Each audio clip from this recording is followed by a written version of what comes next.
Kapal induk kedua Amerika Serikat dengan kelompok penyerangnya dilaporkan berlayar ke bagian timur Laut Mediterania. USS Dwight D. Eisenhower berkekuatan 8.000 marinir, 4 kapal, dan 70 lebih pesawat tempur.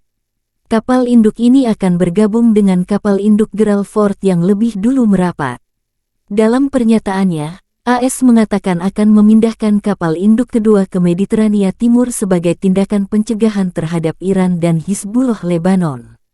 Saya telah mengarahkan kelompok penyerang kapal induk CSG USS Dwight D. Eisenhower untuk mulai bergerak ke Mediterania Timur, kata Menteri Pertahanan Lloyd Austin dalam sebuah pernyataan yang mengkonfirmasi penempatan tersebut. Sebagai bagian dari upaya kami untuk mencegah tindakan permusuhan terhadap Israel atau upaya apapun untuk memperluas perang ini setelah serangan Hamas terhadap Israel, tambahnya. Ketegangan regional terus meningkat ketika Iran memperingatkan Israel akan terjadinya gempa bumi besar jika Israel melanjutkan kejahatan perangnya di wilayah Gaza.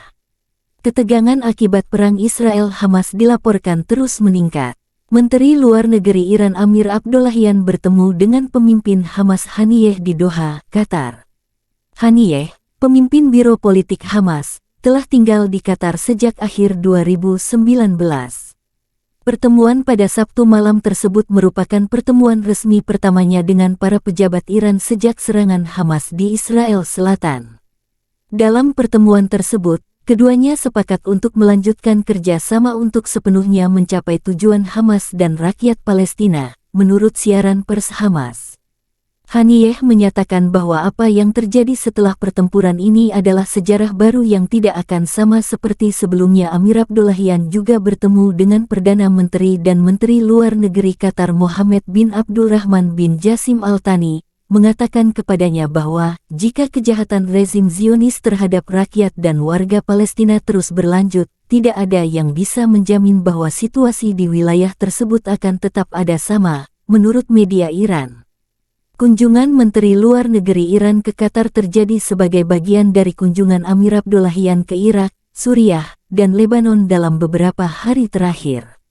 Kunjungan Menlu Iran hampir bersamaan dengan kunjungan Menlu Amerika Serikat Antony Blinken ke region yang sama. Blinken sudah bertemu Presiden Palestina di Yordania dan Menlu Arab Saudi di Riyadh. Amerika menegaskan dukungannya terhadap militer Israel. Rusia meminta Dewan Keamanan PBB melakukan pemungutan suara pada hari Senin mengenai rancangan resolusi konflik Israel-Hamas yang menyerukan gencatan senjata kemanusiaan dan mengutuk kekerasan terhadap warga sipil dan semua tindakan terorisme. Wakil Duta Besar Rusia untuk PBB Dmitry Polyansky mengatakan Sabtu bahwa tidak ada perubahan yang dilakukan sejak naskah tersebut diberikan kepada badan beranggotakan 15 negara tersebut pada hari Jumat.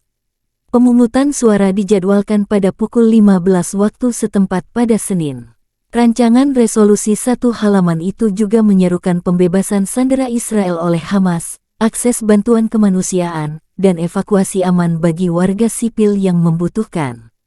Istilah ini merujuk pada Israel dan Palestina, namun tidak secara langsung menyebut nama Hamas.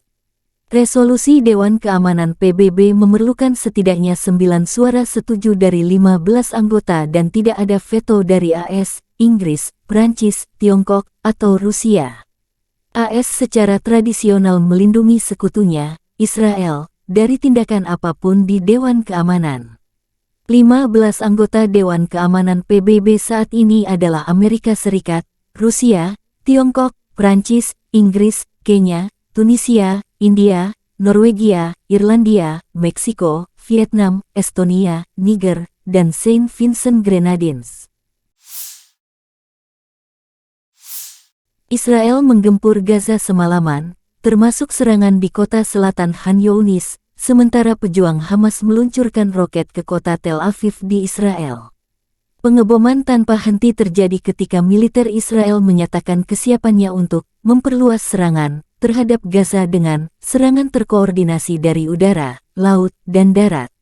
Setidaknya 2.215 warga Palestina tewas dan 8.714 luka-luka dalam serangan udara Israel di Gaza. Korban tewas termasuk 700 anak-anak.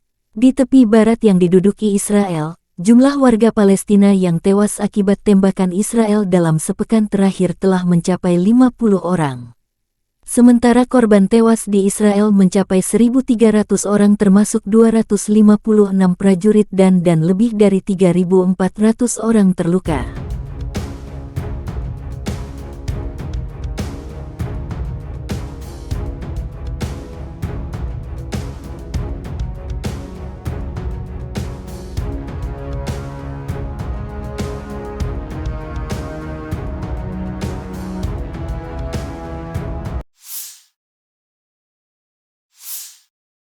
Brigade Al-Qassam, sayap militer Gerakan Perlawanan Hamas Palestina, melansir rekaman granat berpeluncur roket RPG buatan tangan baru yang mulai beroperasi selama operasi Badai Al-Aqsa melawan Israel. Al-Qassam merilis video Sabtu, menunjukkan RPG baru bernama Al-Yasin.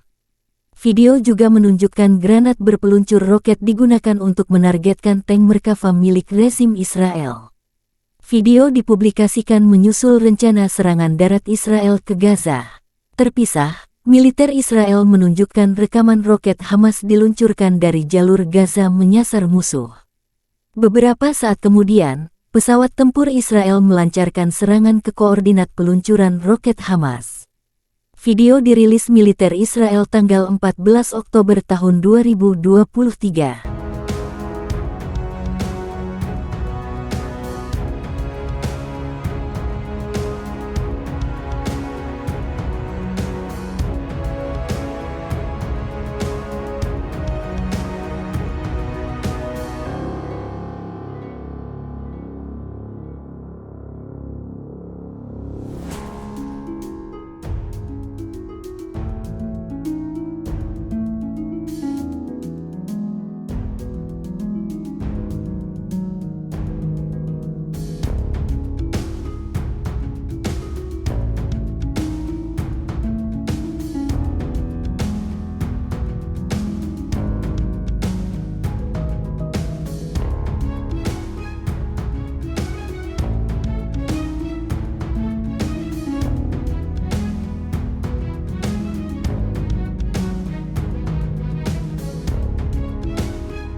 Download Tribun X sekarang, menghadirkan lokal menjadi Indonesia.